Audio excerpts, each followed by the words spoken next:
लेकिन जिस दिन तमाम गांव से निकलकर एक एक बच्चा, एक एक महिला, एक एक नौजवान, एक एक किसान अगर उसने हुंकार भर ली कि हमें हमारे सम्मान के लिए, ठेस के लिए हमें अलाई को पंचायत समिति बनाना है, चाहे किसी भी सत्ता के हनक से टकराना पड़ेगा, हमें चाहे मरना पड़ेगा, मिटना पड़ेगा, चाहे जेल जाने पड़ेंगे, मुकदमे खाने पड़ेंगे, क्योंकि ये वही किसान है जिस देश की सबसे बड़ी सत्ता में उस मोदी सरकार से वहां 1.5 साल संघर्ष करके वो काले कानून वापस करवा सकता है। तो ये तो एक छोटी सी बात है। पंचायत समिति ये अपने अधिकार के लिए, हक के लिए मजबूती के साथ खड़े। मैं संघर्ष समिति से इतना ही निवेदन करूंगा कि जो आदेश आपका हो, क्योंकि मैं तो एक छोटा सा आपका भाई हूँ, छोटा बेटा हूँ, आप जो कहोगे कि हमें ये लड़ाई लड़नी है, हमें यहीं बैठना है, तो सबसे अग्रिम पंक्ति में मैं आपके साथ मिलूंगा। अगर ये पुलिस हमें रोकने की कोशिश करेगी तो सबसे अग्रिम पंक्ति में चाहे लाठियां खानी पड़ेगी, चाहे जेल खाना पड़ेगा, चाहे मुकदमे जाना पड़ेगा, इनसे मैं उलझूंगा, क्योंकि इन किसानों की आंखों के अंदर इनका दर्द मैं नहीं देख सकता, चाहे मुझे किसी भी सूरत में जाना पड़े।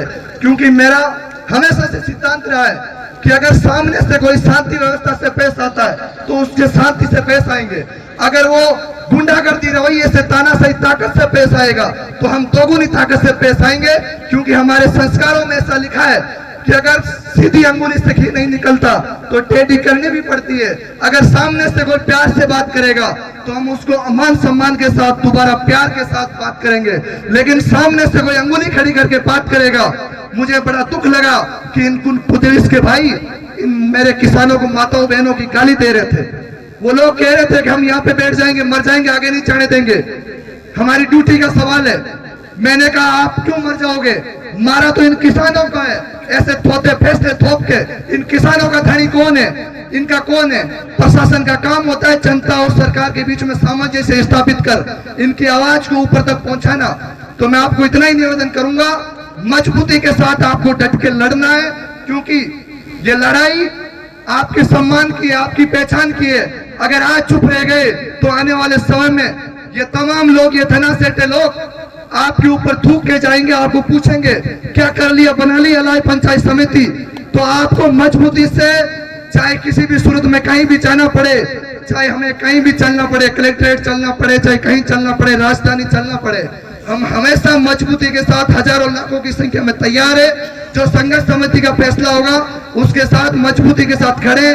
आपके सम्मान को हम ठेस पहुंचाने नहीं देने देंगे, आपकी मांग को मजबूती से लड़ेंगे, डटेंगे, रुकेंगे नहीं। आपको बहुत बहुत धन्यवाद मुझे बोलने का मौका दिया। एक जोरदार जयकारों के साथ मैं बोलूंगा, पंचायतों का अपमान आपको नहीं कहना, नहीं सहेगा नागौर।